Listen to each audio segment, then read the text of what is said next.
nunca perdi nenhuma oportunidade de experimentar na vida aquilo que a vida me foi oferecendo. Aquela época social pesava muito. Comecei a trabalhar muito cedo. Quase nunca fiz aquilo que gostava, mas sempre gostei daquilo que fiz. Acho que parar é efetivamente morrer.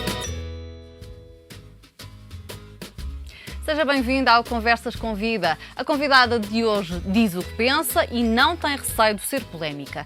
Esteve mais de 20 anos ligada à diplomacia, mas deixou para ingressar na carreira política. É admirada na Etiópia e na Líbia, mas em Angola é alvo de cartoons pouco simpáticos. A convidada de hoje é Ana Gomes, deputada do Parlamento Europeu, eleita pelo PS. Muito obrigada, bem-vinda ao Conversas com Vida. Se eu lhe emprestar esta caneta, devolve-me? Devolvo, claro. Esta é só uma brincadeira, porque ouvi dizer que gosta muito de ficar com canetas. Sim, porque, de facto, as canetas, não sei porque, desaparecem muito facilmente das minhas mãos e estou sempre a pedir canetas a quem me rodeia. Roubo canetas, além do mais. Regra geral, é uma pessoa bem disposta, raramente se zanga.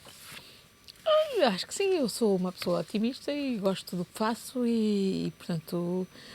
O que faço, nunca faço sozinho, faço com pessoas que trabalham comigo e, portanto, acho que é bom termos boas relações com toda a gente. E tem dificuldade em dizer que não a uma boa causa?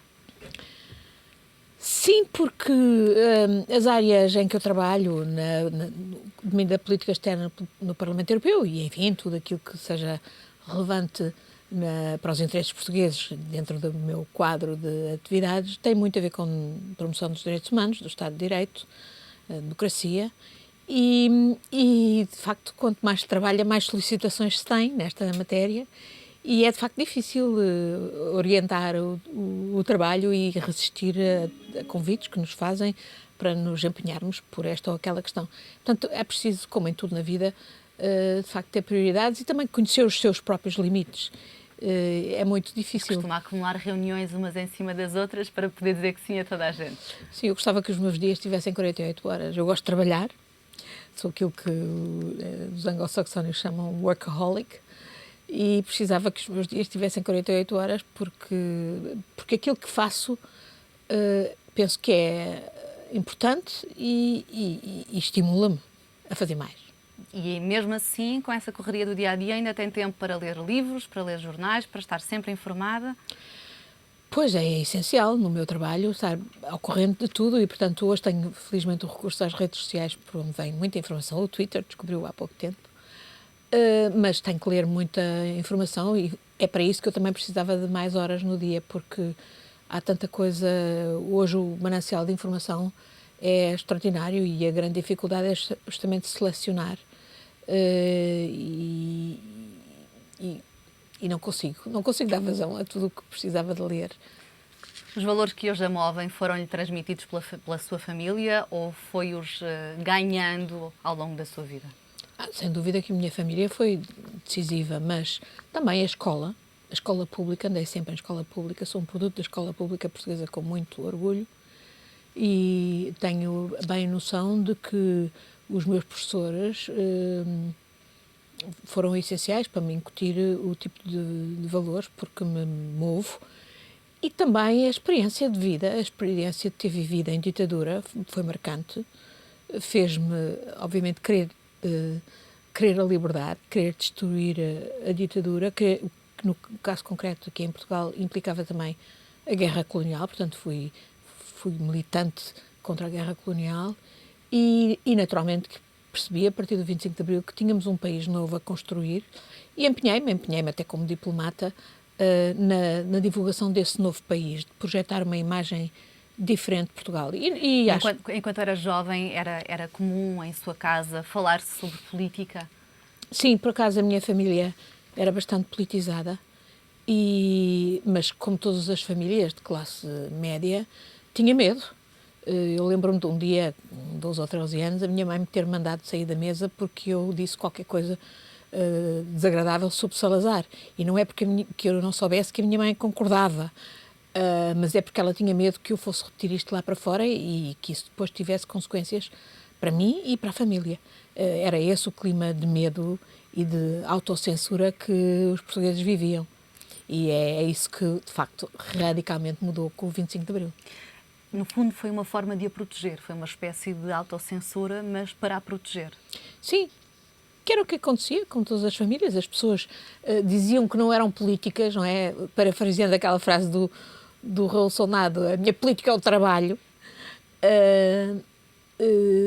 porque era uma forma de se defenderem. Ora, o trabalho também é política. Nós não vivemos neste mundo sem podendo abstrair da política. A política é o governo da cidade, é o governo do país, é o governo que é determinante das nossas vidas e das nossas condições de trabalho e de desenvolvimento Porquê é que optou pessoal. pelo curso de Direito? Na altura o curso de Direito estava muito ligado também à carreira política. Eu fui influenciada, não tinha ninguém de direito na minha família, mas fui influenciada pelos filmes do Perry Mason, que era uma série de televisão que passava de um advogado defensor dos pobres ou dos injustiçados. E foi isso que me levou para fazer direito. Já nessa altura tinha esse desejo de defender os injustiçados. Sim, sim. E depois, claro que ao longo do curso houve altos e baixos, até porque no meio deu-se o 25 de Abril, houve cadeiras que gostei mais do que outras. Sempre gostei muito de línguas e sempre fui cultivando as línguas que fui aprendendo no liceu e portanto, tive particular apetência pelas as cadeiras do curso de Direito que tinham a ver com o direito internacional e que implicavam o conhecimento de outras línguas. E portanto, enfim, a escolha da diplomacia, que nunca me tinha passado pela cabeça, foi-me instilada de alguma maneira, primeiro por um professor, que me disse, porque é que você não vai?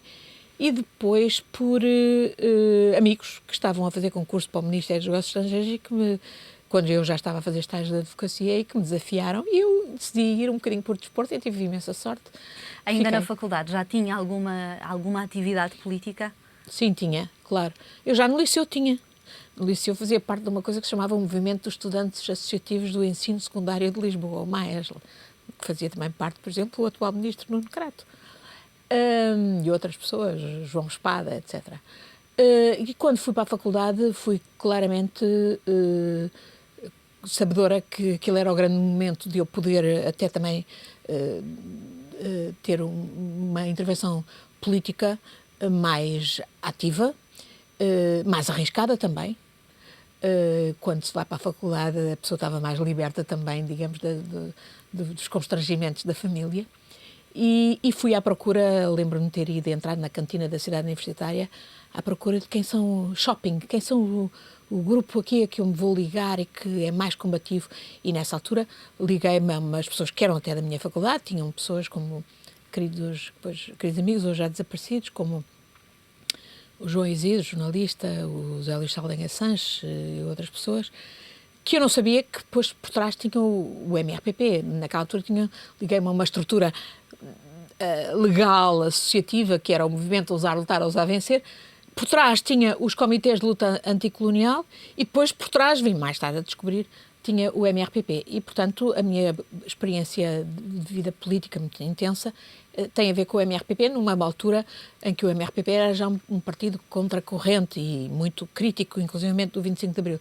E foi isso que me levou, logo no princípio de 76, a abandonar o MRPP por ter a percepção de que aquilo era um discurso completamente desconectado da realidade do nosso país e por ter a percepção de que valia a pena apostar na construção da democracia, com todas as dificuldades, mas que, de facto, se abria uma nova era para o país e eu não podia estar numa barricada contrária a esse novo futuro para o país. Ainda antes do 25 de Abril de 74, ainda se envolveu em algumas manifestações. Sim. Claro, o MRPP fazia manifestações de rua que dizíamos de improviso, que eram de 1 ou 2 minutos até que chegasse a política.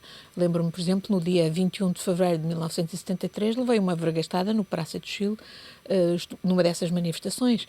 Participávamos em manifestações rápidas aqui no Cacho de Dré, em vários sítios. E fazíamos ações, sei lá, de distribuição de comunicados. Cheguei a ser presa, felizmente tive muita sorte, só fiquei uma noite no Governo Civil, porque fui presa com uma outra pessoa que era casada com um membro de um adjunto de um gabinete ministerial e, portanto, para pôr a rua a ela, fizeram a mim e a mais dois outros amigos que fomos presos juntos, e lembro-me de ter comido as páginas da agenda dentro da carrinha da polícia que nos transportou da cidade universitária até ao governo civil. Engoliu as folhas. Engoli as folhas, cortei-as e engoli-as. Eram fininhas, para não denunciar, para não fazer correr riscos às pessoas que obviamente lá estavam anotadas. Nessa manifestação que estava a contar, em que levou essa vergastada de um elemento da PIDE, acabou por fugir com a pessoa que se tornou seu primeiro marido. Exatamente, foi ele que me ajudou. Ficámos umas horas ali dentro de uma casa na Praça de Chile a sangrar, até que houve uma senhora velhinha que entrou e que me mandou entrar para a casa dela e que me pôs uns curativos. Ainda fui nessa noite ao hospital com alguns amigos, porque obviamente não se podia ir ao hospital com um dia daqueles que corria-se o risco de ser preso no hospital, mas enfim, com alguns amigos, e depois aquilo acabou por sarar, mas fiquei de facto com a boca. E essa senhora que ajudou também correu riscos, porque estava a mas ajudar. Sim, mas felizmente que havia solidariedade. É claro. Quando foi o 25 havia de abril solidariedade de com os estudantes. 74, As pessoas reconheciam que os estudantes Era estavam a lutar por todos. era uma jovem, tinha 20 anos, no 25 de abril de 74, e Sim. estava na faculdade. Onde é que estava nesse Estava na dia? faculdade, tinha sido suspensa da faculdade, tínhamos sido suspensos 11 alunos, entre eles João Soares, o meu ex-marido, o Garcia Pereira, muitos outros, a Maria José Morgado. Tínhamos sido suspensos e eu tinha ido arranjar um emprego, arranjei um emprego de um dia para o outro, nessa altura. Pus um anúncio no jornal e arranjei um emprego de um dia para o outro. E de facto só voltei porque o meu marido tinha acabado a faculdade, estava na tropa e alguém tinha que, enfim, sustentar a família, e eu não podia ir para a faculdade, de facto estava suspensa. Depois só voltei mais de um ano depois, já no final, isto é, em novembro de 74, quando o MRPP faz uma grande movimentação para ganhar o controle da faculdade, que entretanto tinha ficado nas mãos do PC, e me chamam, porque eu tinha aquilo que eles chamavam a ligação às massas, isto é, sabia falar com as pessoas, com os meus colegas, e portanto fui eleita nessa noite para a direção da associação e para a direção da faculdade, com 4 alunos e 4 professores, 2 dos alunos eram eu própria e Dom Barroso. E fiquei a partir daí a trabalhar muito na organização da faculdade, num período tramado, num período muito complicado, porque ainda por cima depois houve aquela história da expulsão dos professores da faculdade, que tinham escrito uma carta ao professor Marcelo Caetano, que estava no Brasil. Eu lembro-me de ter andado a contratar professores para a faculdade, estar a organizar o mapa de exames, o mapa de horários da faculdade. Foi um trabalho muito duro, muito ingrato, que me levou a ter muitas disputas com os meus próprios camaradas do MRPP. Me acusavam de ser uma burguesa porque me ocupava daquelas questões práticas de funcionamento da faculdade, e foi isso que a certa altura me levou inclusivamente a pedir para sair dali, porque, enfim, tinha várias fricções com o esquema do MRPP e da Federação de Estudantes Marxistas-Leninistas, nessa altura dirigida justamente por Dom Barroso, e passei a integrar a Comissão de Imprensa do Comitê Central do MRPP, justamente no trabalho que fazia valer os meus conhecimentos de línguas, de interpretação e tradução. Chegou a ter alguma informação que o 25 de abril de 64 ia acontecer? Não, nós já tinha havido o 16 de março e nós sabíamos que havia um grande movimento de descontentamento e que ele obviamente existia nos quartéis por força dos milicianos, e não sabíamos que também havia elementos do quadro que tiveram um papel-chave, não é? Já alguns já desaparecidos. Mas quando é que foi aquele Salgueiro momento em que Maia, percebeu... Vítor Alves, Mel Antunes, pai da nossa revolução e claramente o grande ideólogo de todo o movimento dos capitães. Eu lembro-me no próprio dia 25 de abril, como lhe digo, eu estava suspensa da faculdade, estava a organizar as manifestações para o dia 1º de maio. Na garagem de casa dos meus pais produzíamos panfletos para distribuir. Estava até com uma pessoa que dormia clandestinamente em várias casas e que estava a dormir em casa dos meus pais. Não direi quem é, mas é uma pessoa Com o consenso conhecida. dos seus pais. Naturalmente, os meus pais sabiam. E de repente tenho um telefonema às 7 da manhã, estava a trabalhar numa empresa como secretária da administração, e recebi um telefonema do meu então namorado, depois mais tarde marido, a dizer-me: há uma movimentação, os soldados estão na rua, vou já para o Caixo de Dré, se calhar não vais conseguir passar para o emprego. Eu apanhava um autocarro para ir para a empresa, que era aqui na Junqueira. E Quando é que houve aquele momento em que percebeu não é mais um golpe, já não, é desta vez? ainda fui à empresa, me mandaram as pessoas de volta para casa e fui imediatamente para o Torreio do Paço e estive no Chiado. Depois, à noite, quando foi o ataque, quando a PIDE disparou sobre a multidão, eu estava no meio da multidão, foi uma sorte, houve 4 feridos.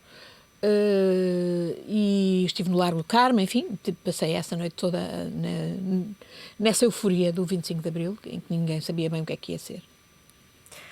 Assim que terminou o curso, já me disse que teve esse emprego e não terminou o curso de forma linear, Depois interrompi interrompeu. esse emprego. Depois voltei à faculdade, em 76, quando decidi desligar-me do MRPP, porque a certa altura eu estava a trabalhar full-time no MRPP, justamente na Comissão de Imprensa do Comitê Central. A seguir ao 25 de novembro eu decidi afastar-me, isso aconteceu no princípio de 76, voltei à faculdade como estudante noturna e arranjei um emprego, outro emprego, também arranjei como secretária de uma empresa de importação e exportação, também através do jornal. E fiz o meu curso toda à noite, acabei o curso à noite, trabalhando sempre durante o dia. E Até ingressar na carreira diplomática? não, através de... ainda fui monitora no último ano da faculdade, com o professor Paulo Pita Cunha, hoje meu compadre, e com o doutor Ricardo Sá Fernandes, que era o assistente, eu era monitora. Foi muito interessante esses anos. E depois estava a fazer o estágio de advocacia quando, de repente, também fui desafiada por alguns colegas a fazer o concurso para a carreira diplomática. E fiz, como as áreas em que eu era justamente monitora na faculdade coincidiam com boa parte das matérias do concurso, correu muito bem. E entrei. E foram 23 anos de carreira diplomática. Sim, que não me arrependo nem um só dia. Mas que saiu para poder falar, palavras suas. Exatamente, eu gostei muito do meu percurso e do meu trabalho como diplomata e acho que foi um privilégio. Para já sou das primeiras fornadas de mulheres numa carreira que antes do 25 de Abril estava interdita às mulheres. Portanto, havia um desafio também pessoal de demonstrar que nós mulheres éramos tão capazes como quaisquer outras pessoas. Eu sou do terceiro grupo de mulheres que entra em 80, o primeiro grupo é em 75, foi graças ao Dr. Mário Soares, na altura Ministro dos Negócios Estrangeiros, que a carreira foi aberta às mulheres. E, uma pessoa que até hoje admira muito. Sim, com certeza. Claro que é uma referência para nós da democracia portuguesa. E gostei muito da minha carreira, tive muita sorte dos postos em que servi, das pessoas com quem servi, do que aprendi. Tive muita sorte de me ter sido dada pelo Ministro Jaime Gama a oportunidade de se abrir a secção de interesses de Portugal na Indonésia como parte da resolução do problema de Timor. Foi um dos momentos mais marcantes para si, o processo de independência de Timor? Claro, claro. Eu há muito tempo trabalhava por Timor, não só porque tinha todo esse passado anticolonial em que claramente se ancorava meu interesse por Timor, mas depois já também em Belém, com o João Ramalhianos, tinha trabalhado muito na questão de Timor. No Ministério continuei a trabalhar na questão de Timor, onde quer que estivesse, e portanto, sabia que havia oportunidades que nós podíamos explorar, mas que passavam por, obviamente, também ler bem o processo, a evolução na Indonésia, que o regime de Suharto não era eterno e que havia ali umas janelas de oportunidades que nós poderíamos aproveitar. E foi isso exatamente o que aconteceu, aproveitámos-las. E estar na Indonésia era muito importante, portanto eu fui para lá e acabei por ficar embaixadora e gostei imenso, não só por ter dado o meu contributo também para a resolução do problema de Timor, mas sobretudo por ter começado a recuperar a nossa relação histórica com a Indonésia, que é um país fascinante, com quem nós temos uma relação histórica e cultural importantíssima e que oferece extraordinárias oportunidades, inclusivamente económicas. Aliás, a minha grande frustração foi justamente, nessa altura, em Portugal, ninguém está preparado para aproveitar as extraordinárias oportunidades económicas que se abriam já então na Indonésia. Olha, por exemplo, se calhar teríamos viabilizado os taleiros de Viana do Castelo se tivéssemos trabalhado, como eu trabalhei do meu lado, porque a Indonésia nos fizesse uma encomenda dos chamados patrulhões, que até hoje ainda não foram vendidos para lá. Mesmo depois de ter saído da carreira diplomática, de alguma forma continua a fazer um grande papel de diplomacia. Porquê é que hoje é tão adorada na Etiópia? Pelo povo? Não, no Parlamento Europeu, naturalmente, e quando vim para Portugal, vim para trabalhar nas relações internacionais do PS. Depois, quando fui para o Parlamento Europeu, era natural que aproveitasse a minha experiência diplomática para trabalhar nessa área da política externa europeia e da política de segurança e defesa. Eu sei que até há mães na Etiópia que dão o seu nome aos filhos. Bom, e procurei ser coerente com os valores europeus e portugueses que devem guiar a nossa atuação na política externa. Eu sou uma defensora de que há interesses, sem dúvida, não devem assumir-se, inclusivamente interesses económicos, comerciais, mas têm de ser permanentemente também ancorados em valores que são perenes e que têm a ver com a boa governação, com o Estado de Direito, com o respeito pelos direitos humanos, a democracia. E é da conciliação disto tudo que se faz a arte diplomática, digamos, e da política externa. E, portanto, no Parlamento Europeu, nas missões que tenho tido, nos trabalhos que tenho tido, procuro justamente resolver essas sinergias e favorecer essas sinergias. Como é que foi aquele episódio? Na Etiópia fui designada para chefe da missão de observação eleitoral em 2005 e percebi a certa altura que aquilo era uma enorme fabricação, o processo eleitoral, porque de facto não havia qualquer interesse, qualquer intenção de se evoluir para uma genuína transição democrática. E a certa altura, confrontada com massacres, etc., tive que fazer aquilo que era óbvio, que era denunciar, o que não convinha muito a gente que em Bruxelas está na indústria do desenvolvimento ou outras indústrias do género. E foi banida pelo regime. Sim, embora eu mantenha a relação com eles e ainda espero este ano ainda poder ir à Etiópia, porque vai haver uma reunião da Assembleia Parlamentar Paritária ACP União Europeia, que obviamente onde não será crucial escolher qualquer dos membros. Mas naturalmente que percebi que estávamos perante um regime totalitário, embora inteligentemente fazendo-se útil ao Ocidente à pala da chamada guerra contra o terrorismo de que a administração Bush se prevalecia.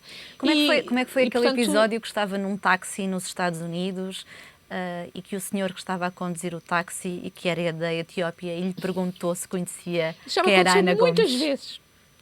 E já aconteceu pessoas minhas amigas irem aos Estados Unidos, a Washington, por exemplo, onde há uma grande comunidade etíope, e dizerem que vêm de Bruxelas ou vêm de Portugal e dizem, conheço Ana Gomes. Já aconteceu, várias pessoas já me disseram que isso lhes aconteceu. E como é que ele reagiu quando soube que estava a falar com a própria? Olha, houve uma das vezes que me pôs imediatamente ao telefone com uma rádio etíope, baseada lá da comunidade etíope na diáspora, para que eu falasse com eles.